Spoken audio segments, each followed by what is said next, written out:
Oui. Avec combien quelqu'un peut démarrer l'élevage de porc ou du poulet? Avec combien? J'ai commencé mon élevage avec la fauteuil du porc. Quand on est déjà sur la surface, au moins 1 hectare, Oui. avec tout ce qui va avec, est-ce que finalement ça reste encore ouvert à des jeunes? Donc tout le monde doit avoir accès au Tout le monde patron. doit avoir accès au boss, bien sûr.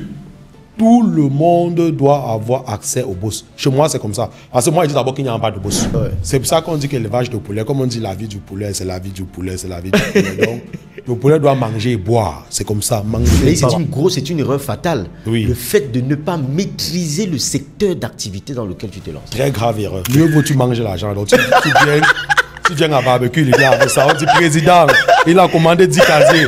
Tu mets 10 casiers. Il a commandé 10 bouteilles. Tu mets les 10 bouteilles là. Waouh. Bois. L'employeur a vendu les poulets, il est parti. Il a vendu les poulets. Il vend. Donc, est-ce que ça ne stresse pas? Ça ne fait pas peur tout ça finalement? Ça stresse, mais il faut être préparé à ça. Ok. Il faut apprendre à accepter l'échec. Mais Eloge, s'il fallait, je vais peut-être poser une question bateau, s'il fallait démarrer Oui.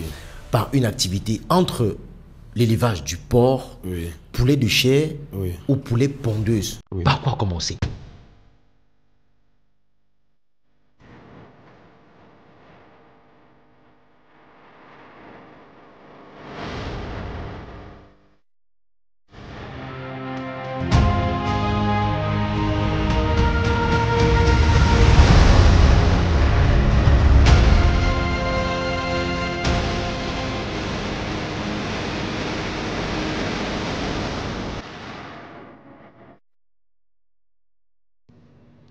Eloge, est-ce que le porc et le poulet sont vraiment rentables?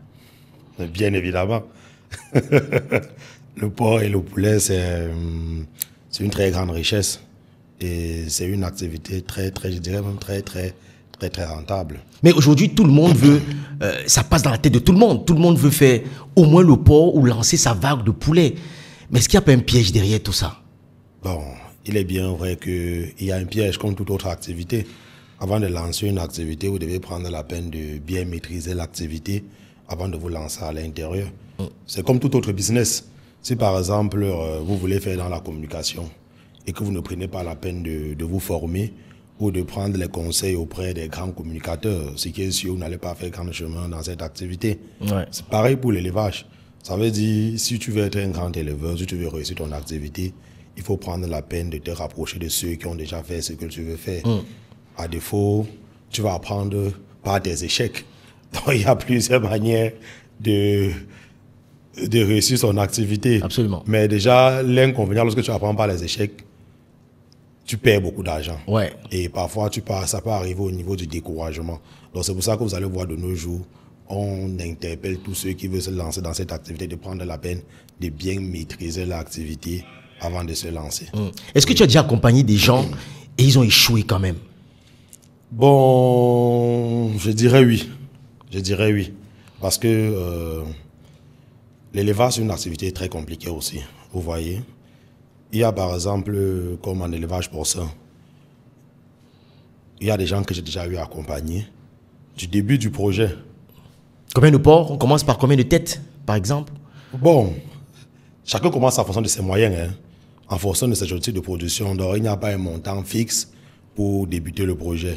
Mais dans tous les cas, il y a un cheptel que nous recommandons pour éviter que vous tourniez à perdre. Qui est de combien, par exemple? Ce que je recommande plus généralement, c'est 10 truies, 1 mâle. Parce qu'il y a ce qu'on appelle aussi le sexe ratio, qui est aussi très important. Imaginez par exemple, si vous voulez l'en faire par exemple dans la reproduction, vous prenez un mâle, vous prenez, je dirais peut-être que 3 mâles pour 2 femelles, c'est une perte. Un mâle pour 3 femelles, c'est une perte. Autant un mâle est capable de satisfaire 10 femelles. Vous voyez. Et si vous lancez aussi moins de ça, c'est aussi un problème. Parce que lorsque vous lancez l'activité, il y a les charges fixes. Il y a les salaires des employés qu'il faut payer. Il y a ceci qu'il faut payer, ceci, cela. Vous voyez que si vous lancez un cheptel est inférieur à ça, vous allez voir que vous êtes en train de travailler pour l'employé et pour résoudre les charges. Mais 10 truies, vous n'allez rien gagner. 10 truies et un mâle. On a combien d'estimations? 10 truies, un mâle. Généralement, moi, je recommande plus les truies gestantes. Pour quelqu'un qui dit qu'il veut réellement faire du business. Vous voyez un peu. Parce que quand, de nos jours, l'élevage n'est plus comme à l'ancienne époque, ce que nos parents faisaient, l'élevage familial. Non, aujourd'hui, c'est un business. Ça veut dire je peux vivre uniquement de l'élevage des porcs. Comme moi, par exemple, je peux dire, le niveau où j'ai atteint aujourd'hui, c'est grâce à l'élevage des porcs. C'est grâce à l'élevage d'une manière générale. Parce que je fais l'élevage des porcs, l'élevage de poulets et l'élevage autre. Ça veut dire qu'on peut prendre l'élevage aujourd'hui comme une activité principale. Absolument. C'est plus avant qu'on peut-être il fallait avoir l'argent dans un domaine avant de dire non, il me faut me lancer dans l'élevage comme activité secondaire. Non. De nos jours, avec l'élevage et l'agriculture, vous pouvez être indépendant financièrement. Vous pouvez prendre ça comme activité principale. Mais il est aujourd'hui, avec, tu connais le contexte en Afrique, avec combien quelqu'un peut démarrer l'élevage de porc ou du poulet? Avec combien? Quel est le minimum? Bon, le minimum, c'est... Je vais mettre ça sur plusieurs étapes, vous voyez. Parce que si je donne un montant fixe directement, ça va peut-être décourager certaines personnes, vous voyez. Parce que pour vous dire vrai, l'élevage et l'agriculture, pour ceux qui ont déjà fait, pour les pratiquants même du domaine, ils savent que ça demande des gros moyens, vous voyez. Ceux qui sont de l'activité, ils savent. Parce que, il faut l'achat du terrain, vous voyez. Forcément, il faut forcément acheter. Oui, bien on sûr. peut louer, on ne peut pas louer. Vous pouvez louer. Mais quand vous louez, vous savez, quand vous êtes en location, vous êtes, vous êtes à l'aise le risque. Vous êtes chez vous. Absolument. Lorsque vous êtes chez vous, il faut l'achat du terrain. Et pour l'achat du terrain, vous voyez que lorsqu'on parle d'agriculture, il faut travailler sur des très grandes surfaces. Parce que généralement, l'agriculture et l'élevage vont ensemble. Et vous savez que si on parle déjà d'agriculture, il y a les cultures qui sont rentables à partir, par exemple, de 3 hectares. Il y a la majorité des cultures, déjà, même à moins d'1 hectare, ne sont pas rentables. La majorité des cultures comme le maïs et autres, vous allez voir qu'on commence de parler de rentabilité à partir des hectares et autres. Ça veut dire que moins d'1 hectare, vous n'êtes pas rentable, vous travaillez pour rien. Moi, je dis par exemple à ceux qui font le maïs sur moins d'1 hectare de laisser. Sauf si c'est à but familial. Ça veut dire que si on fait ça peut-être pour manger et autres, vous voyez qu'il y a l'achat du terrain. Et lorsque vous voulez acheter le terrain, ça doit être les petites surfaces. Parce que quand c'est les petites surfaces, vous allez être bloqué. Vous allez être bloqué au niveau de l'extension. Lorsque vous allez vouloir étendre l'activité. Étendre, absolument. Voilà, lorsque vous allez étendre l'activité, vous allez être bloqué. Si par exemple, vous avez un bâtiment de poulet qui marche bien et que vous voulez construire le second bâtiment, vous voyez que si vous avez acheté par exemple un seul 100 mètres carrés ou 200 mètres carrés, vous serez déjà bloqué. Mais tu recommandes combien de surface? Moi, je recommande le minimum 1 hectare. Wow. Je recommande le minimum 1 hectare. Et ces 1 hectare-là, c'est mieux de les avoir dans des zones rurales, dans des zones un peu reculées. Dans les zones urbaines, nous ne conseillons pas parce que vous savez qu'il y a déjà plusieurs arrêtés que... Absolument, l'élevage en zone urbaine, oui, on a déjà sorti qu'il ne faut plus faire l'élevage en ville, il ne faut plus faire cela. Et c'est aussi pour le bien des éleveurs. Parce que lorsque vous élevez dans les zones urbaines, il y a les risques de contamination. Vous allez voir parfois que vous allez mettre beaucoup d'argent et vous pouvez perdre tout votre cheptel à cause d'une simple négligence et autres. Alors que la première règle lors du choix du site doit être l'isolement. Donc vous devez être isolé. Donc vous devez être isolé et éloigné des autres fermes. Parce que lorsque vous êtes éloigné des autres fermes, c'est aussi un avantage pour vous. Parce qu'il peut y avoir une maladie dans cette ferme-là et ça n'arrive pas chez vous. Ouais. Donc ça veut dire que et vous aussi, vous pouvez contaminer aussi notre ferme. Raison pour laquelle il faudrait être isolé et éloigné des autres fermes. Donc c'est pour ça que le minimum que je recommande généralement, c'est 1 hectare. 1 hectare. Oui, 1 hectare, le minimum. Minimum. Oui, là, ça va vous permettre au moins de vous exprimer. De vous exprimer. Pleinement. Vous voyez. Je parle de mieux vous exprimer. Pourquoi? Par exemple, regardez par exemple une personne qui veut se lancer dans l'élevage. Comme je dis, ça demande des gros moyens. On va dire par exemple, il faut faire un forage. S'il faut faire le forage, tu te trouves en train d'appeler un foreur, il vient sur 100 mètres carrés faire un forage. C'est une perte. Pourtant, s'il a fait ça sur 1 hectare, le même forage peut t'aider. 1, pour le logement. 2, pour la porcherie, pour le poulailler, pour les poissons, pour l'agriculture. Tu vois que là, tu gagnes. Lorsque tu as fait un forage sur 100 mètres carrés, tu vois que rentabiliser ça, vraiment, c'est très compliqué. Lorsque, par exemple, tu construis aussi un logement. Lorsque tu mets le logement, tu vois que le logement, là, ça peut prendre les employés du champ, ça peut prendre les employés de la porcherie, de la pisciculture, du poulailler, autres, ils vivent à l'intérieur. Mais quand on est déjà sur la surface, au moins 1 hectare, avec tout ce qui va avec, est-ce que finalement ça reste encore ouvert à des jeunes? Est-ce que c'est une activité qui est vraiment accessible aux jeunes, un jeune qui démarre sa vie? Est-ce qu'il peut vraiment? Voilà. Pour ceux qui ne sont pas suffisamment prêts financièrement, c'est comme j'ai expliqué tout à l'heure. Et que si vous êtes passionné par cette activité, il ne faudrait pas que le coût du départ vous décourage. Parce que je dis généralement que dans un business, le plus dur est de commencer. Le plus dur est de commencer. Une fois que tu commences sur le terrain, toi-même, tu t'adaptes et tu t'améliores et tu grandis progressivement. Et en termes de coût, tu n'as pas donné le coût. Hein? Je vais arriver. Oui, je vais arriver. Donc, vous voyez que pour celui qui n'a pas suffisamment de moyens, le chemin le plus court, c'est de commencer par la location. Parce qu'il y a plusieurs fermes en location. Ouais. Moi-même, quand j'accompagne les jeunes, j'offre les formations dans le domaine et autres. Quand j'accompagne les jeunes, je dis on vous accompagne du début jusqu'à la fin de votre projet. Donc, on vous suit de A à Z. Donc, ça veut dire, si par exemple, vous finissez la formation et que vous êtes prêt lors de l'accompagnement, si on constate que vous n'avez pas suffisamment de moyens, vous, par exemple, dire, Eloge, comme tu vois comme ça, mon budget, c'est 2,5 millions. Qu'est-ce que je peux faire avec? Je vais te dire, bon, là, 2 millions, on ne peut pas acheter un bâtiment, on ne peut pas acheter un terrain, on ne peut pas construire, on ne peut pas acheter le matériel et autres. Ça veut dire qu'on peut commencer par la location. Ça veut dire qu'on peut commencer par la location. Et lorsque tu commences par la location, c'est même très bien.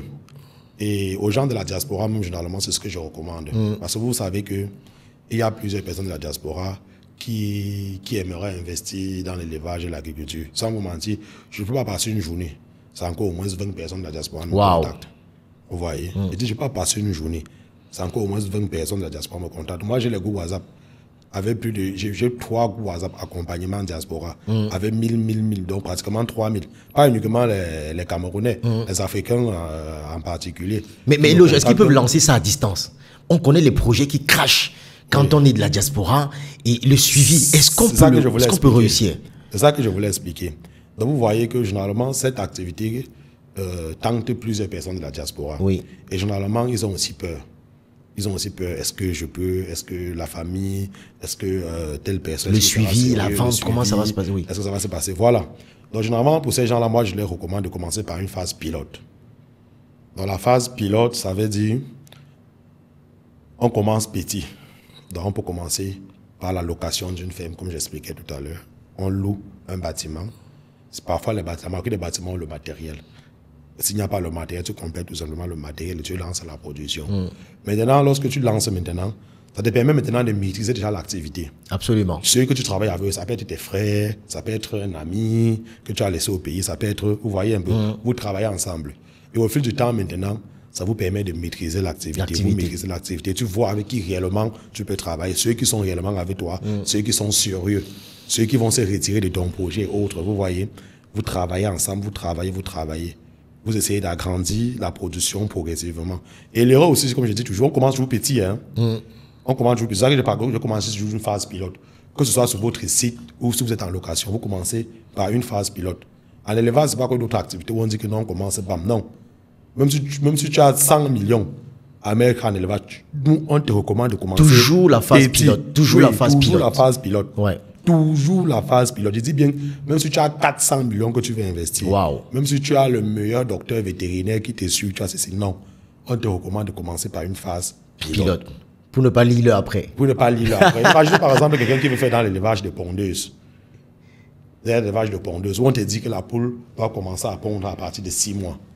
Tu prends tous tes moyens. On t'a mis un business plan là de 20 000 pondeuses, de 10 000 pondeuses. Tu calcules seulement le nombre de millions que tu vas rentabiliser après. Les millions qui vont entrer autres. Sans prendre la peine déjà de maîtriser l'activité. Tu lances la pape, tu vois qu'au fil du temps, ça commence à cracher. On n'avait pas maîtrisé ça. On n'avait pas. Celui qui disait qu'il devait me suivre, il ne parvient même plus à suivre. Il avait dit qu'il va venir, il ne parvient plus. On se retrouve par exemple, poum, chute. Parfois, la ponte même commence. La ponte commence, on voit qu'il y avait plusieurs paramètres qu'on n'avait pas maîtrisés. Voilà, alors une perte totale. Et à ce niveau d'investissement, les dégâts? C'est très grave. Puisque, à l'heure là, par exemple, comme vous êtes par exemple à 6 mois, et que vous attendez déjà, ou vous êtes en début de ponte, un poulet là-bas vous revient à 5 000, voire même 6 000 francs. Vous voyez? Maintenant, s'il y a échec, les poulets arrêtent de pondre, ou il y a eu un problème, durant le suivi, les poulets arrêtent de pondre où il y a un problème. On dit, bon, il faut évacuer les sujets. Vous avez vu qu'on va les pondeuses au marché. C'est 3 à 5 000. Wow. Ça veut dire que ces poulets, on doit les retirer pour les vendre de 3 à 5 000. Vous pouvez imaginer la perte que vous allez enregistrer. Et il y a plusieurs entrepreneurs qui seront tombés dans ça. Il dit plusieurs, je ne peux même pas compter. Puisqu'il y a plusieurs. Parce qu'ils n'ont pas pris la peine de commencer par une phase pilote. Absolument. Oui, il faut commencer par une phase pilote. Moi, j'insiste beaucoup là-dessus.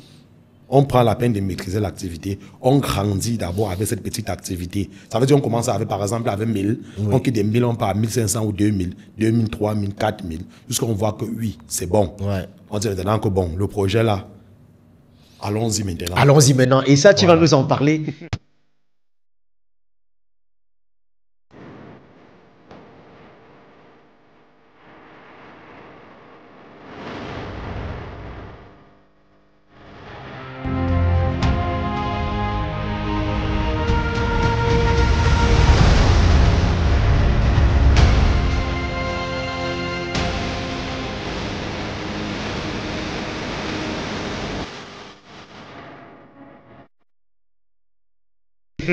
Merci et bonjour à tous encore une fois de plus et bienvenue dans la saison 2 de cette émission, leur stratégie. Vous avez compris, aujourd'hui, on va avoir des experts, des pépites dans cette émission qui vont nous amener au cœur de ce qu'ils ont fait, mais surtout de leurs échecs. Très souvent, on va se concentrer sur les réussites des gens. Sachez qu'en entrepreneuriat, la réussite est une exception. Et ce sont les échecs qui construisent et densifie la réussite d'un individu. Donc, aujourd'hui, nous avons un invité extraordinaire. J'aimerais que tu regardes tes caméras et que tu te présentes, que les gens te connaissent un peu plus. Qui es-tu véritablement, Eloge? Le geeks de l'entrepreneuriat, de l'élevage. Qui es-tu véritablement, Eloge? Je suis Eloge Takougou, jeune entrepreneur camerounais. Je suis marié, père de 2 enfants. Je suis le promoteur d'élevage leader et du barbecue leader. Donc, ce qui est sûr, plusieurs vont me reconnaître parce que nous sommes suffisamment présents sur les réseaux sociaux. Donc, que ce soit Facebook, YouTube, TikTok et autres, vous tapez tout simplement élevage leader, vous allez voir la tête. Oui. Et est-ce que tu gagnes bien ta vie aujourd'hui avec l'élevage, Eloge? Bon, il est bien vrai qu'un homme ne doit pas avoir une seule activité. Mais pour vous dire vrai, la genèse, la base a été l'élevage. Ouais. Oui, donc je vous affirme encore aujourd'hui que l'élevage nourrit son homme. Ok. Oui, l'élevage nourrit son homme. Parce que pour dire, même toutes les autres entreprises que j'ai créées, c'est dû à l'élevage. À l'élevage, oui. Absolument. Oui. Et bien sûr, avec ça, tu as des rêves d'être milliardaire. Ben, bien sûr. Ouais. Bien sûr. Mais d'où vient cet amour pour l'élevage? Ça vient d'où exactement? Je peux dire que c'est naturel. Hein. Je peux dire que c'est naturel. Donc, comme jamais vous voyez, j'ai publié généralement que plus qu'une passion. Absolument. Vous voyez? Ouais. Donc, on te voit avec les porceaux, on te voit amoureux des porceaux, les arrêter, être... Et le slogan, c'est généralement, lors du début de mes vidéos, c'est amoureux de l'élevage. Donc, ça veut dire, lorsque je suis avec les animaux, je me sens tellement à l'aise. Oui. Vous voyez? Parfois, moi, lorsque je suis en ville comme ça, que les activités ne marchent pas, ou tu es bloqué, ou ça ne va pas, tout ça. Moi, je me sens plus à l'aise lorsque je suis à la ferme. Ouais. Ça veut dire quand c'est comme ça, je démarre tout simplement la voiture, j'arrive à la ferme, je pars, je reste avec les porcs, j'entre dans les loges, on se salue. Mais alors que... Mais d'où tu tires ça? Je me sens à l'aise. Tu tires ça d'où? Alors qu'on a une jeunesse aujourd'hui qui pense plus les réseaux sociaux, qui pense plus les bureaux et qui veut être en ville.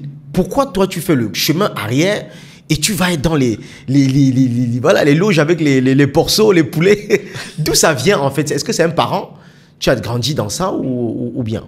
Bon, s'il faut parler de mes débuts dans l'élevage, il est bien vrai que j'ai fait les études supérieures universitaires. Et là, je faisais biochimie. Donc, pour dire vrai, dès le départ, je n'étais pas encore trop dans l'élevage parce que mes parents même, eux, ils faisaient l'élevage, mais ce n'était pas du type industriel. Absolument. Et autres, ça veut dire, voilà, élevage familial, où on met quelques poulets en décembre pour les fêtes, ou pour vendre aussi un peu aux quelques voisins et autres, avec quelques porcs derrière la maison, qui servaient parfois à payer la pension. Parce que vous savez que nos parents, ils avaient un peu l'habitude de prendre l'élevage de porc comme une banque. Absolument. Ça veut dire, on le nourrit. On nourrit le porc, c'est comme à la rentrée, on va vendre ce porc pour pouvoir payer la pension des enfants. Si par exemple une fille veut se marier dans la famille ou peut-être il y a ceci, on dit que bon, on nourrit le porc. Si on sait que le mariage, par exemple, c'est dans 3 ou 4 mois, on nourrit le porc, on sait que bon, on va l'utiliser pour la cérémonie. Donc ce qui fait que les parents ne calculaient pas trop. C'était juste à titre familial. Oui. Voilà. Donc, quand j'ai fini mes études supérieures, c'est où j'ai eu un grand frère à moi qui était déjà bien installé dans le domaine. Oui, il m'a appelé, il a dit, bon, Eloge, Je constate que depuis que tu as passé le bac, ça fait déjà pratiquement 5 à 6 ans que tu es à l'université. Je ne sais pas ce que tu fais. J'aimerais que tu viennes, on travaille ensemble. Oui, j'ai ma femme là, j'aimerais que tu viennes, on travaille ensemble. Et je pense que ça va mieux t'aider. À cette époque-là, j'avais déjà fini ma université de Tchang. J'avais eu un concours en sciences pharmaceutiques à Bamenda. Donc, ce qui fait que à Bamenda, même la crise anglophone encore. C'est l'année là que la crise anglophone commence. Donc, la crise anglophone avait encore gâté même l'année là. Donc, ce qui fait qu'on était encore au quartier. Donc, ce qui fait quand il m'appelle comme ça, il dit que non, ça ne sert à rien d'attendre l'année prochaine. Même ce que tu fais là, même si tu dis que tu vas faire sciences pharmaceutiques, quand tu regardes la famille, nous venons des familles pauvres. Ça veut dire que ce sont les filières où il faut trop percer pour pouvoir être quelqu'un demain. Absolument. Voilà, parce que quand tu vas finir, on va te dire il faut faire le doctorat, il faut aller à l'extérieur pour finir telle formation. Et quand tu vas me revenir, quand je regarde même certaines personnes qui ont fait dans ça, je ne vois pas tellement d'ouverture. Donc, moi, je te conseille de faire un truc qui peut t'aider présentement. Et finalement, tu es parti avec lui? Voilà, comme l'élevage et l'agriculture que j'ai fait présentement. Donc, viens, on part à la ferme, on travaille ensemble. Donc, ce qui fait que je n'ai pas hésité. J'ai justement pris ça comme une très bonne opportunité. Une très bonne opportunité parce que là, une fois sur le terrain, j'ai compris que j'ai beaucoup perdu du temps. Wow. Vous voyez, à cause du choix de la filière. Vous voyez un peu. Pourtant, il y a les filières qui sont très pratiques. Où, lorsque tu fais, tu n'as pas forcément besoin de beaucoup de moyens pour débuter. Pour débuter, oui. Vous voyez, tu peux commencer petit avec 150 poulets, tu grandis 200, 300, 400, 1000 et autres. Plusieurs éleveurs le savent. Et plusieurs éleveurs ont eu ce processus-là. Et ils ont commencé petit. Et ils ont progressé. Et là, quand tu vas avec lui, tu n'es pas un salarié. Tu vas comme une aide ou bien comment ça se passe? Quand j'arrive à la ferme, parce que j'étais déjà quand même aussi un peu instruit. Donc, c'est quand j'arrive à la ferme, je travaille. Je suis salarié directement. Ok, d'accord. Parce qu'entre-temps aussi, il y a aussi d'autres charges. Il faut aussi prendre soin de ça. Je suis salarié. Mais étant salarié maintenant à la ferme, je constate à la ferme qu'il y a les techniciens. Il y a les techniciens en élevage. Vous voyez, il y a les ingénieurs qui travaillent, il y a les docteurs vétérinaires. Mais maintenant, ceux qui sont à la ferme avec moi, ce sont les techniciens d'élevage. Vous voyez un peu. Et ce qui m'a beaucoup marqué, vous voyez, c'était qu'à l'époque, lorsque je travaillais avec ces techniciens-là, ils avaient un peu tendance à vouloir cacher l'information. Vous voyez, ils avaient un peu tendance à vouloir cacher l'information. Je vais vous raconter aussi l'histoire derrière tout ça. Et c'est même ça qui a fait ma force. Le simple fait qu'on me cachait les informations. Vous voyez, ça veut dire par exemple, il y a vaccination.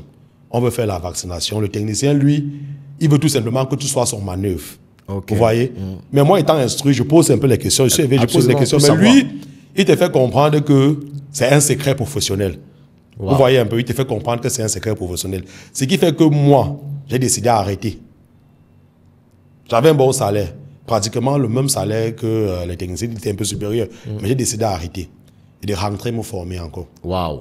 Oui. C'est une frustration. Je pense que ça a été la meilleure décision que j'ai pu prendre dans ma vie. Vous voyez? Parce que quand j'arrête maintenant, je rentre à l'école, je me forme maintenant. Je dis non. Ça, c'est quelle filière maintenant? Tu te formes en élevage? En élevage maintenant. Élevage, okay. Oui, pour revenir maintenant en tant que professionnel. Vous voyez? J'ai dit que non, là maintenant, j'ai travaillé, on me payait normalement. Le salaire passait tout. J'ai dit non, je ne peux pas me limiter aux miettes. Ça, c'est un domaine qui me passionne réellement. Étant sur le terrain, j'ai senti l'activité en moi. Oui, la passion. Dit, voilà. Et ensuite, maintenant, il se forme. Voilà. Passion, et ensuite, il se forme. Voilà, j'ai senti ma passion en moi. J'ai dit non, je ne peux pas m'arrêter là. Si je veux vraiment faire carrière dans ce domaine, tu dois me former. Il me faut me former. Absolument. Parce que je sens l'activité en moi. J'ai dit non. J'ai dit au grand frère que bon, quand tu vois comme ça là, moi, je veux faire l'école d'élevage. Je veux me former dans le domaine. Mais est-ce que tout le monde devrait aller faire... C'est une formation de combien de temps? C'est une formation qui a duré combien de temps, par exemple? Bon, c'est une formation de 2 ans. Ok, mais est-ce que tout le monde, ceux qui veulent investir dans ce business, qui doivent forcément aller faire 2 ans? Non, pas forcément. J'étais encore jeune. Ceux qui veulent investir sont les entrepreneurs. Ils doivent se faire accompagner par ceux qui sont déjà formés dans le domaine. Tout en apprenant maintenant auprès de ceux-là. Parce que si vous voulez faire carrière dans une activité, peu importe l'activité, vous devez maîtriser l'activité. Moi, parfois, j'ai déjà eu à rencontrer certains milliardaires camerounais qui ont investi, par exemple, dans les phytos, qui ont investi, par exemple, dans certaines machines, dans la transformation.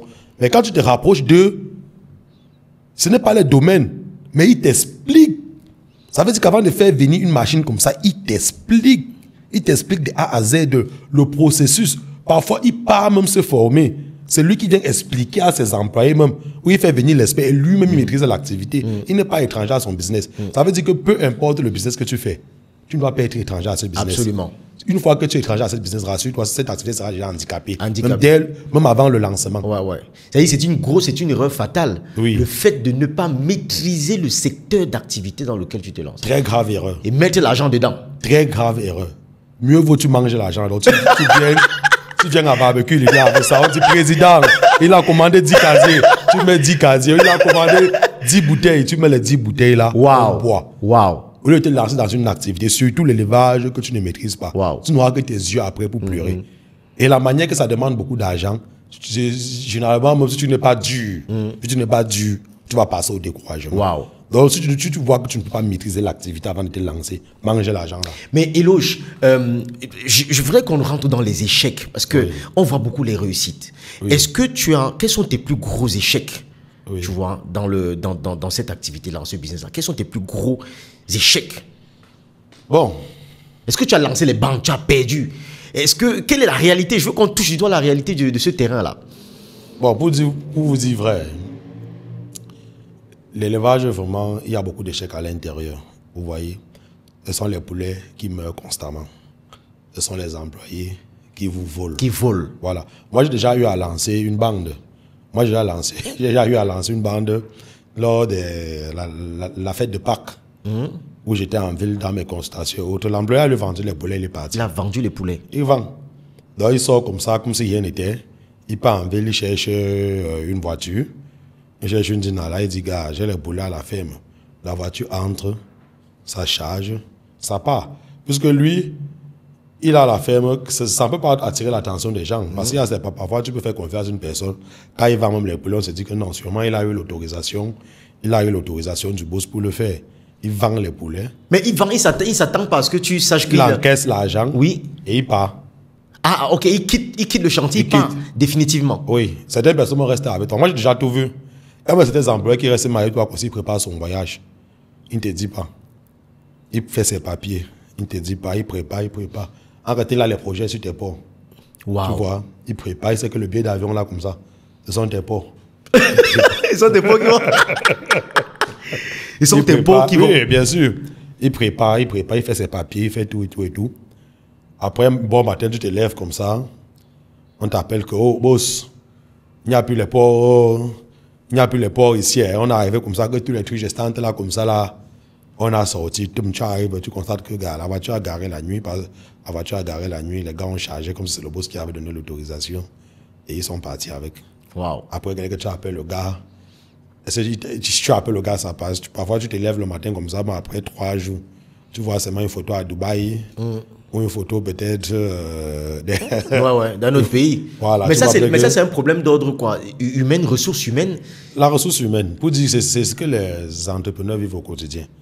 Vous voyez, non, ce que les entrepreneurs vivent au quotidien. Les cultures qu'on voit le champ, tout ça, ça ne manque pas.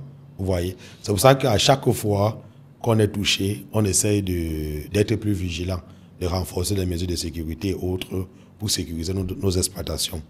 Vous voyez un peu. Donc c'est pour ça que le conseil que je donne même aux entrepreneurs pour éviter généralement les cas de vol à la ferme, c'est de renforcer le personnel et mettre le personnel d'origine différente. Ça veut par exemple dire, si j'ai une personne, si par exemple deux personnes viennent travailler à la ferme, je constate que par exemple ce sont les frères et autres qui viennent ensemble, non, je ne les prends pas. Wow. Je prends une personne, par exemple tu es un nordiste, je prends une autre localité, je mets avec toi et à ça j'associe peut-être mon frère. Vous voyez. Si je ne mets pas seulement mon frère, parce que même le frère lui-même aussi n'est pas facile. Même il n'est pas simple pour te travailler normalement. Ouais. Tu vois. Maintenant, tu prends une autre personne, un babana ou une personne du nord ou autre, tu prends même 3 personnes d'origine différente, tu mets. Une fois qu'ils deviennent un peu très proches, c'est un danger pour ton entreprise. C'est un danger. Un très grand danger. Wow. Vous voyez un peu, un très grand danger. Donc, le mieux, c'est de prendre les gens d'origine différente. Voilà. Et s'assurer qu'il n'y ait pas une grosse complicité entre Voilà, qu'il n'y ait pas une grosse complicité entre eux. Dans tous les cas, qu'ils sont déjà d'origine différente, c'est un peu compliqué. Et qu'à l'intérieur aussi ton frère. Vous voyez, c'est aussi un peu compliqué parce que quand, par exemple, pour venir te proposer un deal, Ça c'est un peu compliqué, gars. Est-ce qu'on peut vendre le porc là? Je ne connais pas ta moralité. Absolument. Et entre-temps, il faudrait aussi que chaque employé puisse causer avec le patron individuellement.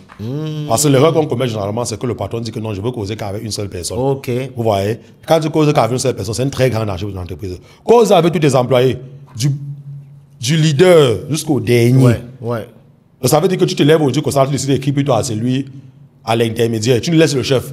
Tu dis, aujourd'hui, il y a quoi là-bas, il y a quoi? C'est lui qui te répond. Waouh. Le lendemain, tu écris même au dernier, au manœuvre, même au vigile. Tu l'écris que c'est comment là-bas, tu l'écris. Donc tout le monde doit avoir Tout accès le au monde patron. doit avoir accès au boss, bien sûr. Tout le monde doit avoir accès au boss. Chez moi, c'est comme ça. Parce que moi, je dis d'abord qu'il n'y a pas de boss. Parce que moi, je dis d'abord que moi, je suis aussi un employé comme vous. Parce que généralement, je dis toujours que le bon patron, c'est celui qui est capable de corriger son employé. Ça veut dire que tu as la femme comme ça, tu travailles aussi avec eux. Quand il fait un truc qui n'est pas bien, tu dis, gars, ce n'est pas bien. Tu dois travailler avec eux. C'est ça le bon leader. Parfois, moi-même, vous voyez, parfois à la porcherie, non? Je quitte là, je pars, je lave les pots avec eux, on sert les poulets ensemble. Si parfois vous préparez, on peut manger ensemble. C'est ça le bon patron. Oui. Surtout que c'est des êtres vivants. Hein. Bien sûr. La marchandise, c'est des êtres vivants. Bien sûr. Donc il faut qu'il y ait une belle énergie pour pouvoir. Oui, tout le monde doit avoir accès au patron. Ouais. Même ici en ville, même au niveau du restaurant et barbecue, leader, tout ça là, quand j'ai même les directeurs dans mes activités, parfois ils se fâchent un peu. Parce qu'ils veulent tout prendre, l'activité, ils veulent tout centrer sur eux, que non, tu es le boss, tu es l'investisseur, moi je suis le directeur, ça veut dire que c'est moi qui gère. Mais tu fais ça, tu es au champ. Tu es au champ. Parce que tu vas te retrouver que non, c'est le directeur qui choisit les serveuses. C'est lui qui choisit les cuisinières. Peut-être. C'est lui qui choisit les cuisinières, tu vois. Ouais. C'est le directeur. J'ai eu ça au début, c'est moi qui m'étais affûté dans les affaires. Il dit que non, petit, ça se passe pas comme ça. Ici, tout le monde cause avec moi. Tout le monde a ça, parce que je suis d'abord présent. Tout le monde a ça, ça ne se passe pas comme ça. Et mais souvent on décriait ça à nos parents businessmen milliardaires, là, Oui. nos papas Mileki, là, d'avoir, je dis ça, je dis rien, mais Oui. d'avoir ce type de management où ils parlent avec tout le monde. Oui. Et on décriait un peu ça, on disait non, ils aiment trop, le management centré, c'est le patron véritablement qui a le cœur, qui a toujours les clés Oui. de tout dans son business. Oui. Mais peut-être que c'est pour solutionner. Non, mais vous avez vu que tous ceux-là ont réussi. Tous ces milliardaires qui étaient là, qui géraient eux-mêmes, qui étaient là, qui pilotaient jusqu'à la mort, c'est eux qui ont réussi. D'ailleurs, si tu as par exemple une activité comme ce que j'ai dit que j'ai fait dans les restaurants et que tu dis que tu es un patron, ensuite toi tu vas échouer. Tu vas en pas faire 2 ans, tu vas fermer la bêtise là. Parce que quand tu vas laisser au directeur, c'est ça que j'expliquais, c'est lui qui va choisir les serveuses. C'est lui qui doit choisir les cuisinières, qui doit tout choisir. Une fois qu'il vient te demander les fesses, tu refuses, c'était bon. Il te banque. Il prend que celle qui voit que non, il peut draguer, il peut sortir avec les autres. Tu vois un peu? Il prend celle à qui il peut donner les ordres, donner les instructions. Ça veut dire qu'il est capable de dire peut-être à la caissière, s'il a le contrôle sur la caissière, que non, voilà comment ça va se passer aujourd'hui, voilà. S'il a accès à la comptabilité, voilà. Vous voyez un peu? C'est très compliqué. C'est pour ça que je lui ai fait comprendre que non, le directeur chez moi, fais ton travail de directeur, tu n'as rien à dire à la caisse, puisque le boss est là. La caisse travaille avec la comptabilité. Et la comptabilité rend compte au boss. Ouais. Toi, le directeur, fais ton travail de directeur. Et tu n'as rien à gérer là. Ouais. Et moi, je pense que les serveuses qui sont venus demander l'emploi directement, les serveuses que toi, tu viens avec moi, je ne prends pas. Parce que je connais comment ça se passe dans ces choses-là. Vous voyez un peu? Ouais. Oui, tu ne fais pas comme ça. Si toi-même, tu n'es pas là, comme j'ai dit, pour conduire ton activité, gars, rassure-toi. Tu vas lire l'heure, comme on le dit généralement. Tu vas lire l'heure. Waouh. Oui, tu vas lire l'heure. Et quelle est l'autre problématique pour quelqu'un qui veut se lancer dans cette activité d'élevage, que ce soit le porc ou le poulet? Est-ce que tu as quelle autre erreur? Est-ce que, par exemple, on sait que les gens ont du mal, ils veulent le produit, mais tout de suite, la vente. Comment vendre? Est-ce qu'il y a d'autres erreurs sur lesquelles il faut vraiment travailler pour ne pas échouer dans ce... Comme tout business. On dit généralement quoi? Avant de produire, il faut savoir où tu dois vendre. Avant de produire, il faut savoir où tu dois vendre. Ça veut dire que vous devez vendre avant de produire. Wow. Vous voyez un peu. Vous devez vendre avant de produire. C'est pas comme parfois on dit que j'ai commencé mon élevage avec la photo du porc. Certaines personnes peuvent prendre ça pour une blague.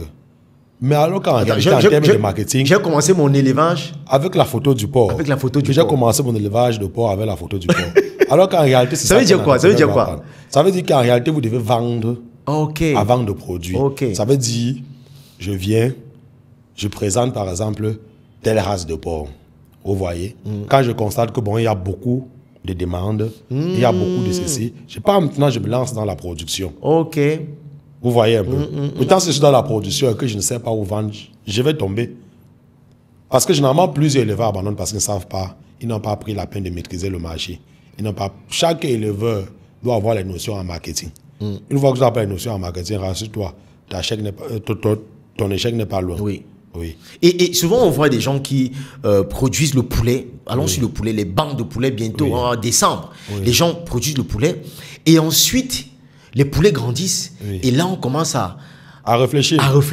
Justement parce qu'ils n'ont pas pris la peine de travailler leur marché. Moi, je dis toujours, vous devez vendre avant de produire. Ça veut dire qu'avant de produire, vous devez déjà avoir les données de votre marché. Vous voyez? Vous devez savoir que bon, mon marché sollicite tel grammage de poulet. Par exemple, vous connaissez que mon marché aime les reformés. Mon marché aime peut-être que les 2,5. Mon marché aime les 1 kg. C'est à base de ça que vous allez produire. Et connaître à qui vous allez vendre. Vous allez faire l'étude du marché. Que bon, si par exemple, je me lance par exemple dans la zone de PK 27, quels sont les marchés qui sont dans les environs? Il y a le marché de PK 14, il y a le marché de Bonamoussadi, il y a le marché de Ndobasi, il y a le marché central, il y a le marché de... Vous voyez un peu. Et qu'est-ce qui passe le plus là-bas? Qu'est-ce qu'ils prennent? Voilà, qu'est-ce qu'ils prennent? Quel est le calibre qu'ils ont besoin? Vous voyez? Une fois que vous travaillez maintenant ça, c'est déjà OK. Vous pouvez maintenant chercher maintenant les restaurants. Quels sont les restaurants qui peuvent vous consommer mes poulets? Tu cherches, il y a tel restaurant, il y a tel restaurant, il y a tel restaurant. Plan B, tu peux chercher les supermarchés. Quels sont les supermarchés qui peuvent vous prendre mes poulets? Il y a tel supermarché, tel supermarché, tel supermarché. Voilà. Mais nous, maintenant, chez nous, pour éviter justement ces erreurs-là, on a créé Barbecue Leader. Ça veut dire qu'on est quitté, on quitte l'élevage leader pour Barbecue Leader. Pour pouvoir sortir nos produits, consommer nos propres produits. Oui. C'est pour ça que vous allez voir, au niveau des Barbecue Leader, on parle de mange ce que tu produis. C'est notre slogan. Parce qu'on a constaté que les éleveurs, tous les éleveurs, peu importe l'éleveur que vous allez appeler, il doit vous dire qu'il a les difficultés au niveau de la vente. C'est pour ça que chaque éleveur doit penser à la transformation. Ouais. Il doit penser à donner une valeur ajoutée à son produit. Une fois qu'il n'y a pas de valeur ajoutée, vous allez vous retrouver parfois même à la fermeture de votre projet. Et tout à l'heure, Eloge, tu me disais que c'est une erreur grave quand les poulets ont atteint un certain grammage, vous n'arrivez pas à vendre et vous dites, comme je suis en train de perdre de l'argent, je ne les nourris plus. Voilà. Parle-moi un peu plus de... C'est ça que je disais tout à l'heure, que lorsque, par exemple, vous n'avez pas mis une bonne stratégie pour sortir vos poulets, ça sera un très gros problème. Parce que lorsque les poulets atteignent la maturité généralement, qui est 2 kilos, vous voyez, lorsque vous avez atteint 2 kilos et que vous ne sortez pas les poulets mangent maintenant plus qu'ils n'en produisent. Ça veut dire qu'il y a ce qu'on appelle l'indice de consommation chez les poulets. Donc, là maintenant, ils mangent plus pour les besoins d'entretien. Donc, la vitesse de croissance normale chez les poulets, c'est de 1 à 45 jours. Lorsqu'ils ont déjà plus de 45 jours et 2 kilos, ils mangent plus qu'ils n'en produisent. Ça veut dire qu'ils mangent, mais ils ne gagnent plus normalement le poids. Et à cet âge-là, maintenant, c'est où il faut vendre le poulet. Quand vous ne vendez pas à cet âge, si vous n'avez pas le marché, vous allez vous trouver en train de nourrir le poulet. Le revendeur te tourne. Tu nourris encore le poulet. Il t'embrouille. Tu nourris. Et parfois, lorsque tu nourris tout ça comme ça, il revient, il prend au même prix. Waouh. Il revient pour le même prix. Et je ne peux pas diminuer l'aliment du poulet à ce moment donné. Voilà, il prend au même prix. Vous voyez. À défaut maintenant, c'est pour ça qu'on recommande toujours d'avoir suffisamment de moyens lorsque tu lances une bande. Là, sur le marché est difficile, tu nourris. Les poulets gagnent encore suffisamment le poids avec le temps. Là, maintenant, tu vas les reformer et tu augmentes le prix maintenant. Tu peux te trouver avec les poulets de 3 000, 4 000, 5 000, 8 000, 10 000 même fois. Mais l'erreur maintenant que certains entrepreneurs commettent, c'est que lorsqu'il n'y a pas le marché, ils n'étaient pas prêts financièrement, il n'y a plus l'argent pour nourrir les poulets. Les poulets restent maintenant à jeûne. 1 jour, 2 jours, 3 jours, 4 jours. Voilà maintenant où on paie franchement de l'argent. Waouh. Tu paies maintenant franchement de l'argent. Parce que quand tu vas arriver à cet âge-là maintenant, quand les gars vont venir charger les poulets, ils vont porter les poulets ont perdu le poids complètement. Ils vont appeler ça le papier. Et ils vont maintenant, même tu vas quitter maintenant de 3 000 que tu vendais, les efforts que tu as fournis pour nourrir en jonglant, en tendant le marché, tu vas quitter même de 3 000 à 2 500. Waouh. Parfois même de 3 000 à 2 000. Tu ne vends pas là, ça reste encore la même histoire qui paie. Parce que comme ils prennent le poids, c'est comme ça que... Qui chutent. Qui chutent également Voilà. quand ils ne sont pas... Voilà. Ouais. C'est pour ça qu'on dit que l'élevage de poulet, comme on dit la vie du poulet, c'est la vie du poulet, c'est la vie du poulet. Donc, le poulet doit manger et boire. C'est comme ça, manger C'est et pas boire. possible. Manger et boire. Après, tu y meurs, c'est tout. Il ne veut rien savoir. C'est ça qu'on dit la vie du poulet, c'est la vie du poulet. Donc, c'est la vie du poulet. Il doit donner ce qu'il a besoin. Oui. Il mange, il boit, et à volonté. Chez le poulet de chair. Il mange à volonté. Il mange, il boit. Mais quel est le plus gros piège? Alors, peut-être pour faire un peu cliché, quel est le plus gros piège auquel les gens doivent s'attendre? Est-ce que c'est simplement la question d'avoir déjà le marché avant de se lancer? Ou bien, quel est vraiment le plus gros piège à éviter quand on veut lancer dans ce business-là, que ce soit le porc ou le poulet élouge? Le plus gros piège, je l'ai déjà dit, c'est de ne pas maîtriser l'activité. Ok. Vous voyez, quand vous ne maîtrisez, il n'y a rien qui est mauvais que ça. Ne pas maîtriser l'activité. Lorsque vous voulez lancer dans une activité, prenez la peine de vous former, de vous rapprocher de ceux qui ont déjà fait ce que vous voulez faire, de prendre les informations nécessaires et surtout d'avoir le temps pour contrôler votre activité. J'ai un ami qui disait toujours chaque fois que l'élevage, c'est le temps. Ça veut dire que ça veut le temps que tu auras de l'argent. Et si tu n'as pas le temps pour contrôler aussi, tu vas perdre beaucoup d'argent. Donc, il faut avoir le temps pour contrôler l'activité. Parce que c'est une activité qui se contrôle au quotidien. Ok. Parce que c'est une activité à court terme et très, très rentable. Et à court terme, ouais, par exemple, une activité comme les poulets de chair, on vous dit, en un an, vous lancez 6 bandes de poulets de chair. Une bande, c'est 2 mois. 2 mois, si tu as lancé, par exemple, 2000 poulets, tu peux facilement avoir 1 million de bénéfices. Donc, vous voyez qu'il faut avoir le temps pour contrôler ça. La même manière que tu vas avoir 1 million de bénéfices, la même manière que tu peux payer d'abord les 1 million, tu payes tout ton capital aussi. Et tu n'as pas le temps de contrôler. C'est pour ça que dans les fermes, vous allez voir généralement, on fait les rapports au quotidien.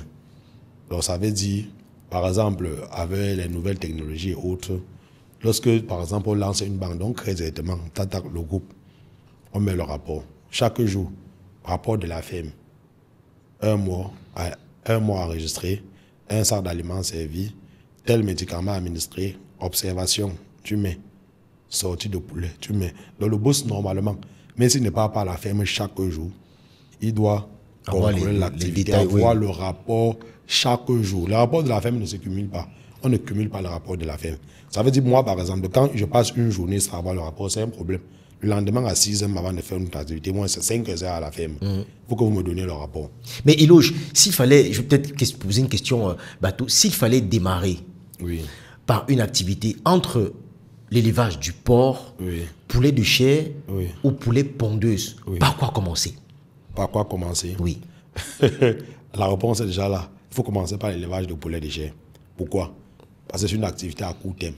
Ça veut par exemple dire, si on dit aujourd'hui que bon, le régime, il faut qu'on s'associe pour lancer une activité. Il faudrait qu'on lance dans l'élevage. Qu'est-ce qu'on peut faire? En prenant les pondeuses, c'est une activité à risque. Parce que durant les 2 ans, il peut y avoir beaucoup de problèmes. Vous voyez? Et on avait décidé de commencer l'activité. C'est une activité à long terme. Vous voyez? Ça veut dire que c'est un peu compliqué. Pour avoir le retour sur investissement, étant donné que nous sommes associés pour lancer, il va falloir patienter 2 ans. Vous voyez? C'est compliqué. Si c'est les porcs, c'est pareil. Vous voyez un peu. Mais avec l'élevage de poulet de chair, on peut dire qu'on lance là. Tu dis, bon, voilà 1 million que j'ai mis. Je dis, bon, voilà 1 million. On lance. Quand on lance maintenant, si en cours de route, même ça n'en donne plus, on constate que non, Eloge là, il dérange trop. Non, Eloge là, il dérange trop, vraiment. Est-ce que on dit, gars, tu sais, il reste 1 semaine. On finit la 1 semaine, on partage l'argent. On se sépare. Vous voyez un peu. Donc, moi, je conseille plus l'élevage de poulet de chair parce que c'est une activité à court terme. Et c'est une activité aussi. Et parmi toutes les activités que vous avez citées, lorsqu'on essaie de faire les calculs, c'est l'activité qui est plus facile à lancer. Ok. L'activité qui est plus facile à lancer. Ça ne demande pas de très grandes compétences comme les autres activités. Vous voyez? Et ça ne demande pas aussi un coût très élevé comme les autres. Tout le monde peut lancer ça. On n'a pas besoin d'un diplôme et autres, pas forcément besoin d'un coût. Ça demande aussi un espace, pas de très grande surface. Un petit espace, tu peux lancer quelques poulets là. Et avec un temps très réduit, tu as ton retour sur investissement. Mais qui est aussi très risqué, qui dit très rapide, qui est aussi très risqué. On connaît notamment la mort, la mortalité. Tout ce qui est l'élevage meurt. Que ce soit les poissons. Parfois, ils publient les vidéos, vous voyez, non? Vous voyez comment on a mis les poissons comme ça, là. Tout ça, c'est dans les bacs comme ça, là. Mais Eloge, surtout les poulets de chair, là. On sait que ça meurt.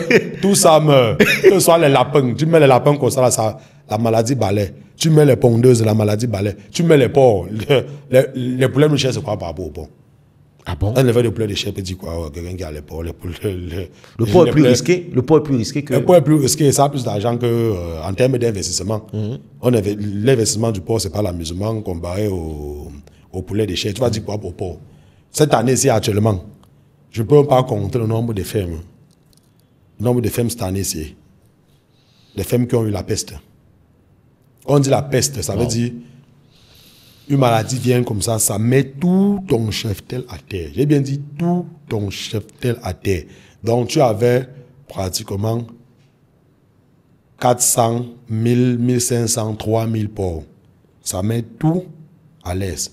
Dernièrement, j'ai publié une vidéo de la ferme Western Farm où le promoteur lui-même disait qu'il avait 800 porcs, qu'il avait 8000 porcs. Il a tout perdu. Donc ça vient comme ça, tu as créé une entreprise, une richesse où tu es assis, la peste vient te mettre à terre. Ça ne connaît pas le grand éleveur, ça ne connaît pas l'éleveur moyen. Mais est-ce qu'on ne peut pas arrêter ça? Est-ce qu'on ne peut pas arrêter la peste commence, on arrête? Ça ne connaît pas le petit éleveur. Et en réalité, c'est la plus grosse difficulté des éleveurs de porc actuellement. La peste porcine africaine. Quand ça vient, ça balaye tout. Même un porc ça ne te laisse pas. Vous voyez que parfois, si tu as bâti ton entreprise là, tu t'es forgé, une maladie vient, ça te met à terre. Et si je vais revenir à votre question, pour le traitement ou la prévention, malheureusement, on n'a pas encore trouvé de vaccin pour prévenir la peste porcine africaine et on n'a pas encore trouvé de médicaments. Quand c'est encore la maladie comme le rouget, ça balaie les cheptels, mais ça se soigne, ça peut se calmer. Mais quand on dit peste porcine africaine, rassure-toi, ça balaie tout. Et quand ça balaie comme ça, tu perds vraiment de l'argent. Ce n'est même plus la blague. Mais pourtant, je vois les porcheries, on a cloisonné. Comment ça se passe? Ça ne veut rien dire. Ça ne veut rien dire. Quand la maladie là veut t'attraper, j'ai bien dit, ça prend le grand éleveur, l'éleveur moyen, le petit éleveur. Peu importe ton niveau de biosécurité autre. Il est bien vrai que la plus grosse mesure de prévention de la maladie, c'est l'application des règles de biosécurité. Vous voyez? Mais généralement, quand la peste sévit dans la zone, étant donné que c'est une maladie fortement contagieuse, on se retrouve toujours comme les grandes fermes ont été attaquées. Donc c'est pour ça que vous allez voir beaucoup d'éleveurs de porc. De nos jours, ils ne veulent plus avoir des très très grands cheptels. C'est ce que moi je conseille aussi. C'est ce que moi je recommande. Étant donné que la science n'a pas encore pu trouver le vaccin contre la peste porcine africaine, elle n'a pas encore pu trouver le traitement ou les antibiotiques appropriés pour le traitement de la peste porcine africaine. Ce que moi je conseille aux jeunes entrepreneurs qui sont dans l'activité, c'est de limiter le risque.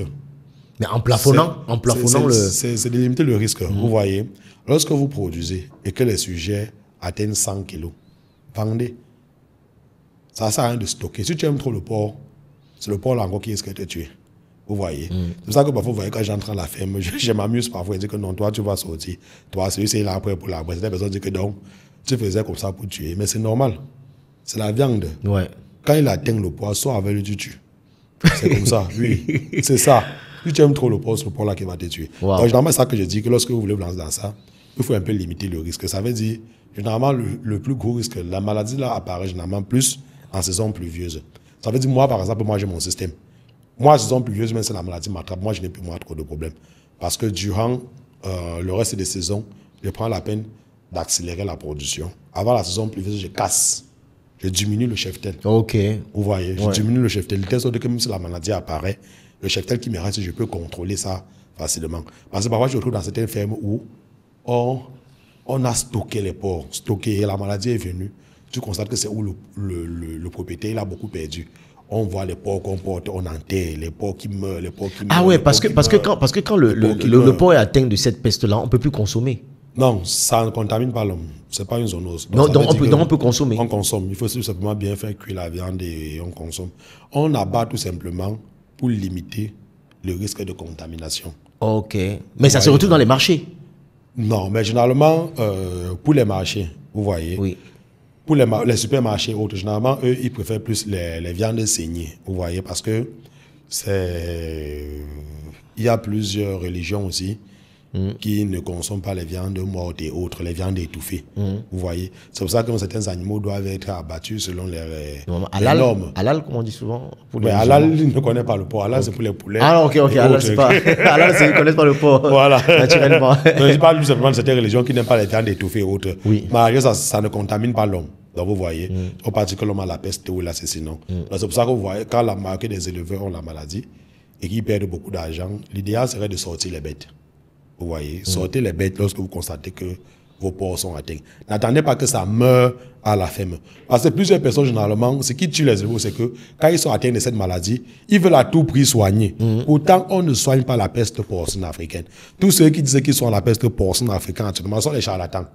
Wow. Vous voyez? Dans la peste porcine africaine, on ne soigne pas. On ne soigne pas. Il n'y a pas de traitement à l'heure actuelle où je vous parle là. Wow. Il n'y a aucun traitement qui a été approuvé. Quand vous voyez que vous avez été attaqué, sortez les bêtes. Partez vendre, vous récupérez. D'où la vente. Il faut voilà. Avoir le circuit de vente. Vous récupérez ce que vous pouvez récupérer. Lorsque vous conseillez, vous allez trouver que vous allez avoir les morts maintenant. Et quand vous avez les morts, vous perdez maintenant. Vous voyez? Il est bien vrai qu'on a atteint. Généralement, comme c'est une maladie fortement contagieuse, par exemple, généralement, la majorité des éleveurs de la zone, sont attaqués au même moment. Ce qui fait que les bouchers maintenant, les acheteurs profitent maintenant de ça pour faire le chantage. Okay. Ça veut dire qu'ils sont capables de casser le prix directement. Vous voyez? Exemple, le dernier mois, je vendais le porc. Puisque j'avais beaucoup de porcs que je sortais. D'exemple, parce que j'avais beaucoup de porcs que je sortais. Je vendais aux bouchers. Moi-même, j'avais mis plusieurs comptoirs dans les différents carrefours, les petits comptoirs de boucherie. On vendait le kilo à 3500. Vous voyez? 3500, c'est-à-dire qu'on sort le porc de la ferme environ par 3500. Là, maintenant, le bénéfice était bien là. Mais maintenant, cette année, actuellement, quand tu vends au boucher, il prend le kilo à 1800. Vous imaginez? 1800. Donc, vous voyez comment la difficulté que les éleveurs de porc ont actuellement. C'est pour ça que j'insiste beaucoup sur la vente. La vente. La transformation. Vente transformée. Donner une valeur ajoutée à votre produit. Je vous explique un peu. J'insiste beaucoup sur la vente et donner la valeur ajoutée au produit. Pourquoi? Je prends un peu le concept de élevage leader, barbecue leader. Quand je produis un poulet à la ferme, le poulet me revient à 2500. Quand je veux vendre au grossiste, je le vends à 2900. Quand je veux vendre aux ménagères, je suis parfois à 3000, 3100 francs. Dans les restaurants, je suis parfois à 3000, 3100 francs, 3200. Quand je décide maintenant de sortir maintenant le poulet là, pour l'amener, pour transporter ce poulet, pour transformer maintenant au niveau des barbecue leader, ce poulet me revient facilement à 6000. Donc il y a une marge, une grosse marge qu'on va directement à la transformation. Oui. Et généralement, ces poulets-là, c'est les employés qui nettoient ça à la ferme. Donc, ça veut dire, je dis par exemple, que chaque matin, vous me nettoyez 100 poulets. Vous voyez, il dit chaque matin, vous me nettoyez 100 poulets. Si je ne suis pas là, vous avez les moyens de transport à la ferme. Vous transportez ça, vous les déposez au restaurant.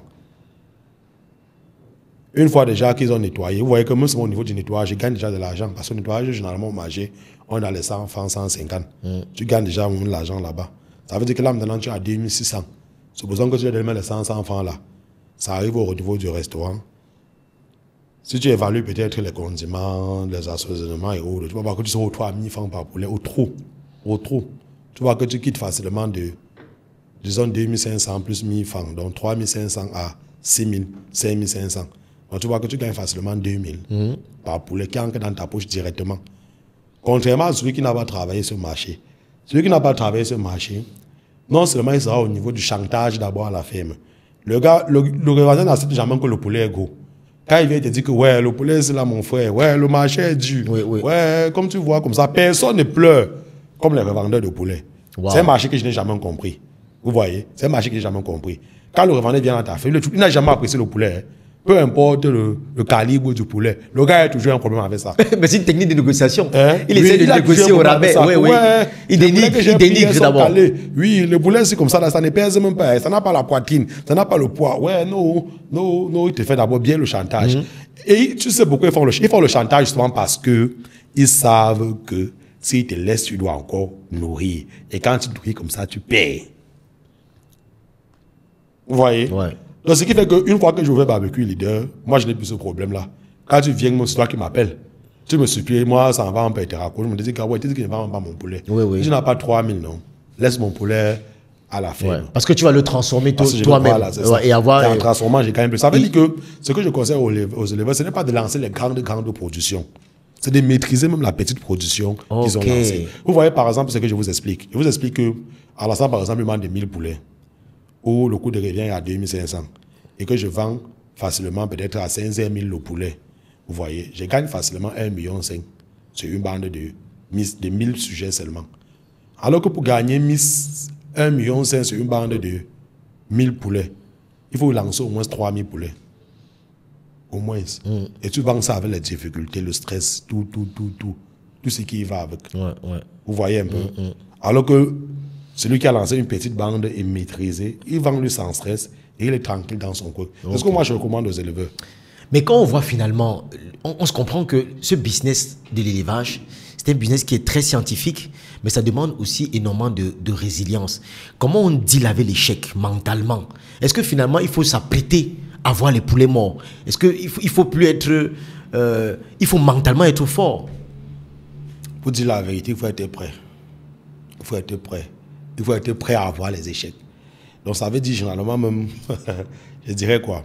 Pour investir dans l'élevage, il faut être prêt à perdre l'argent que vous avez mis à l'intérieur. Waouh. Pour ça, il faut être clair. Il faut dire la vérité.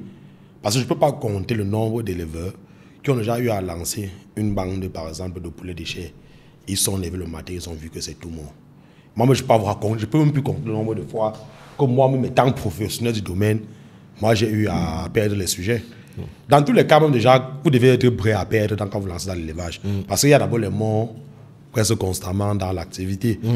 On prévoit aussi un taux de mortalité dans l'activité. Mais ce que vous devez éviter, c'est de dépasser ce taux de mortalité-là. Quand vous dépassez le taux de mortalité, c'est où vous êtes déjà dans les pertes. Et déjà, vous devez être prêt, comme j'ai dit, vous devez être préparé à l'échec. Si tu n'es pas préparé à l'échec, ne te lance pas. Ne te lance pas. Ne te lance pas. Parce que si tu veux par exemple faire l'élevage de porc, il faut être prêt à accepter que oui, un jour, tu peux avoir la peste porcine africaine. Donc peu importe le nombre de millions que tu as mis dans l'activité, il faut être prêt à accepter qu'un jour comme ça, là, tu peux avoir jusqu'à 1500 porcs à la ferme, mais peut-être après même 5 ans, 6 ans, 8 ans ou 10 ans d'activité. Un jour, ça te frappe. Mais toi, ça t'a déjà frappé, bien sûr. Toi, tu as déjà perdu combien de... Bien sûr. Combien de... Ta plus grosse perte? Il y a de cela, je dirais, 2 ans. Oui, la peste porcine africaine m'a frappé. La peste porcine africaine m'a frappé. Et tu as perdu combien de... J'avais pratiquement 300 porcs. Oui, 300 porcs. Et la peste porcine vient me frapper comme ça, lorsque mes poulets aussi sont en train de mourir en même temps. Vous voyez. Donc, ce qui fait que cette période-là, j'ai traversé une période très difficile. Très, très difficile. Où tu te rends compte que tu as mis les poulets n'ont pas réussi, il y a eu les mortalités. Et en même temps encore, la peste porcine africaine vient te fragiliser. Et quand tu n'es pas préparé à ça, comme j'ai dit, tu vas souffrir. L'année-là, j'ai couru dans tous les sens. J'ai couru dans tous les sens. Parce que là, il faut sauver les bêtes. Il faut partir au marché. Il faut bagarrer avec les commerçants. Il faut chercher les chambres froides. Il faut. C'est l'année-là, j'étais obligé. J'avais acheté pratiquement 6 grands congélateurs. J'ai encore ces congélateurs qu'aujourd'hui. Et ça qui m'aide dans mes activités. Tu achètes 6 grands congélateurs. Tu décides que bon, je vais stocker une partie. Je stocke une partie. Et Nio coupe la lumière. Tu viens, tu vides les congélateurs. Tout ça, c'est gâté. Tout ça, c'est gâté. Tu ne comprends rien. Donc, imagine que peut-être tu as 6 congélateurs de 600 litres où il y a la viande à l'intérieur que tu as stocké.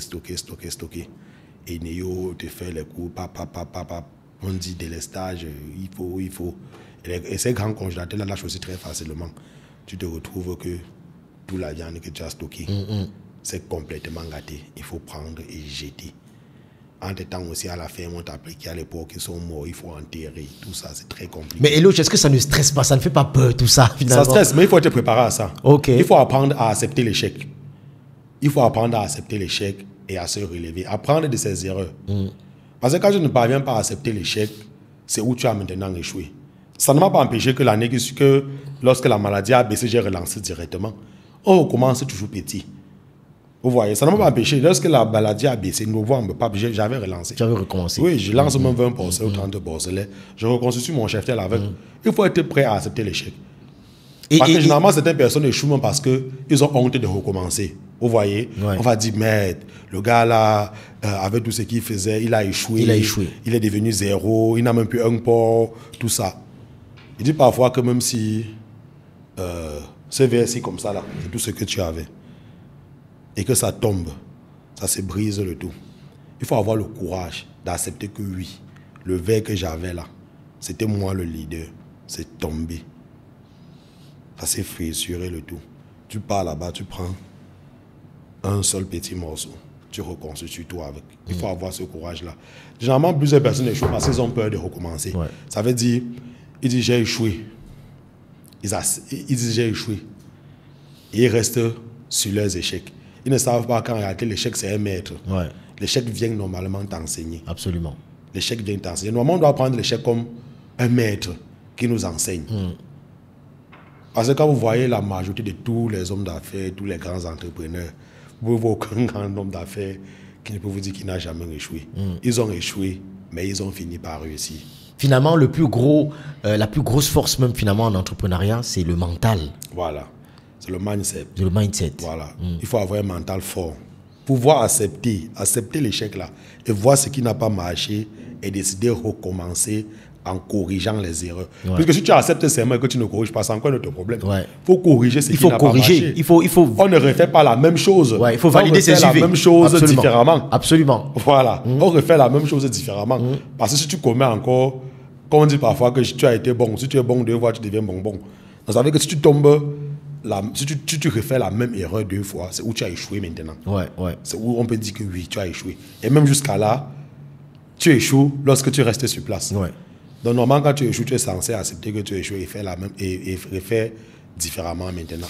Mais Loche, est-ce que tu penses que l'élevage, peut-être on sort bientôt, l'émission tend vers la fin, est-ce que tu penses que l'élevage peut être un vrai levier sur lequel nos gouvernants, nos pays africains, sur lequel on peut investir? Selon toi, si par exemple tu étais ministre de ce secteur-là, qu'est-ce que tu ferais? Encourager d'abord les jeunes. En faisant comment? En leur facilitant l'acquisition des terres. Les terres, premièrement, c'est une vraie difficulté. Oui, parce que plusieurs personnes veulent se lancer à l'intérieur et la disponibilité des terres, c'est un problème. En leur facilitant l'acquisition des terres, en les encourageant aussi au niveau de la production, surtout au niveau des matières premières, faciliter l'acquisition des matières premières, créer les abattoirs, leur ouvrir aussi les circuits de vente pour les faciliter l'écoulement de leurs produits. Oui. Et là, ce que tu dis est très important, la vente. Oui. C'est la raison pour laquelle, naturellement, vendeur 3.0, vous ne pouvez pas produire si vous ne savez pas comment vous allez vendre. Et il y a toutes les techniques dedans. D'ailleurs, tout à l'heure, tu auras ton livre et tout ça. Mais Eloge, il t'écoute. Oui. Aujourd'hui, tu es un des leaders dans le domaine de l'élevage. Cette jeunesse-là, ils t'écoutent. Si tu avais un message, tu vois, dans le processus, ce serait quoi? Quelqu'un qui veut se lancer dans cet élevage-là, ce serait quoi, véritablement, en les regardant? Qu'est-ce que tu peux leur dire, vraiment? Bon, pour ceux qui veulent se lancer dans cette activité, je redis et je redis encore, prenez la peine de maîtriser l'activité dans laquelle vous voulez lancer. Prenez la peine de vous faire former. Prenez la peine de vous faire coacher, de vous faire accompagner avant de lancer une activité. Peu importe l'activité. Peu importe l'activité, maîtrisez l'activité. Et comme je dis généralement, le bon patron, c'est celui qui est capable de corriger son employé. Quand tu investis dans une activité que toi-même tu ne maîtrises pas, imaginons par exemple tu investis dans l'élevage de pondeux, tu n'as pas d'idée sur les différentes races, tu n'as pas d'idée sur le logement, tu n'as pas d'idée sur le seuil de rentabilité de l'activité. Tu n'as pas d'idée, par exemple, sur la prophylaxie et autres. Rassure-toi déjà, peu importe le nombre de millions que tu dois mettre dans cette activité, même avant le lancement de cette activité sera déjà handicapée. Donc, prenez la peine de maîtriser votre activité avant de vous lancer. Et lorsque vous lancez l'activité, il faut avoir le temps de contrôler cette activité. Ne lancez pas seulement, vous dites que non, L'argent va travailler, ceci, cela, cela. Non. Non, non, non, non, non. Prenez la peine de contrôler votre activité. Il faut donner du temps à votre activité. Oui. Ouais. Écoute, Eloge, merci infiniment. Il y a énormément d'informations que tu nous as données. Je rappelle que tu es le boss, le patron de Élevage Leader, hein, qu'on peut retrouver effectivement sur les pages Facebook et autres, et également que tu transformes à travers le projet Barbecue Leader. Barbecue Leader. C'est-à-dire que tu as commencé par la production et ensuite, tout de suite, tu transformes toi-même et tu accompagnes également. Oui. Hein, tous ceux qui veulent se lancer dans le domaine. Se lancer. Et l'accompagnement, comment ça se passe? Très rapidement, comment ça se passe l'accompagnement? Ceux qui veulent, ceux qui sont intéressés. Oui, l'accompagnement, ça commence toujours par une formation. Donc, on vous forme et ensuite... À distance, sur place, en ligne, sur place? On a deux types de formations. On a les formations en ligne. Dans les formations en ligne que nous organisons, c'est à travers les vidéos que nous montons sur le terrain, c'est à travers les documents PDF que nous avons déjà rédigés, c'est à travers les voices, les tests pour mieux expliquer le cours. Donc une fois que vous inscrivez, on vous introduit dans un groupe WhatsApp. Et c'est dans ce groupe WhatsApp que se déroule la formation. Donc peu importe le pays dans lequel vous êtes, peu importe l'activité que vous faites, il est très facile pour vous de suivre la formation. Donc, parce que la formation, elle n'est pas en vidéoconférence. Donc c'est les formations déjà préenregistrées. Okay. Donc on dispense le cours. Lorsque vous avez le temps, ça peut être le matin, lors d'un voyage et autres. Vous ouvrez tout simplement le groupe WhatsApp, vous prenez connaissance du cours qui a été dispensé. Si vous avez des questions, vous les posez, on vous répond et ainsi de suite. Une fois qu'on finit la formation, maintenant, c'est où on passe à l'accompagnement. À l'accompagnement maintenant. L'accompagnement, c'est, je peux dire, le lancement de votre projet. Okay. Donc, ça veut dire on effectue une descente sur le terrain, on juge déjà le site, on donne l'orientation des différents bâtiments, on vous donne les plans de construction, on vous donne les devis estimatifs et un business plan aussi accompagné à ça. Lorsque vous êtes prêt maintenant, vous pouvez nous contacter. Parce que j'ai aussi une équipe sur le terrain qui est construction leader, qui aide les promoteurs à construire les différents bâtiments selon les normes. Donc lorsqu'on construit votre bâtiment et que c'est bon, on vous livre le matériel, puisqu'on nous avons les boutiques où on commercialise le matériel de l'élevage et l'aliment aussi, les poussins et autres.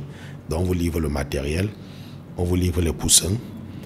Et si vous n'avez pas de techniciens, par exemple, sur le terrain qui peuvent vous accompagner, ça, on vous fournit... La ressource humaine. La ressource humaine. On vous fournit les techniciens qui vont vous aider au niveau du suivi. Voilà, et on vous suit maintenant durant la production. Et maintenant, l'avantage que vous avez maintenant en travaillant avec nous, c'est que nous, étant anciens du domaine, ça veut dire qu'étant implanté sur le domaine, il y a de cela plusieurs années, on a déjà un portefeuille client pour la distribution. Voilà, un portefeuille client bien gagné, que ce soit les restaurants et autres, et les revendeurs. Le restaurant, comme le restaurant La Petite Villageoise. Hein. Voilà. Donc, on vous fournit les contacts et ça vous facilite. Parce que tu fais la plus grosse difficulté, c'est au niveau de la vente. C'est de vendre. Quand tu produis et que tu ne vends pas, c'est où il y a un problème. Wow. Donc c'est ça. L'avantage qu'ils ont, c'est qu'on les accompagne au niveau de la commercialisation de leurs produits. Même pour les porcs, c'est la même chose, c'est pareil. Ça veut dire qu'on vous suit et que vous voulez vendre. Nous, on est capable de sortir même 100 porcs par jour dans votre ferme. Peu importe le cheptel. Absolument. On est capable de sortir ça. Oui. Donc vous l'avez compris, hein, les amis de la diaspora d'ici, chers investisseurs, vous qui voulez vous lancer dans ce secteur d'activité que vous ne maîtrisez pas totalement, il est là pour pouvoir vous accompagner véritablement. Nous tirons à la fin. Merci infiniment pour vous qui nous avez suivis. N'hésitez pas, partagez, abonnez-vous sur la chaîne pour avoir un peu plus de contenu de ce type-là. Et surtout, vous avez compris, quel que soit votre secteur d'activité, votre premier métier, c'est la vente. Vendeur 3.0, procurez-vous le livre pour pouvoir maîtriser en avance. Si vous ne vendez pas, vous êtes un homme mort. Eloge, merci infiniment d'être venu. Merci. Ouais. Et on espère que tu vas produire et tu vas accompagner beaucoup d'éleveurs africains. Merci. Voilà. Merci infiniment. Ciao.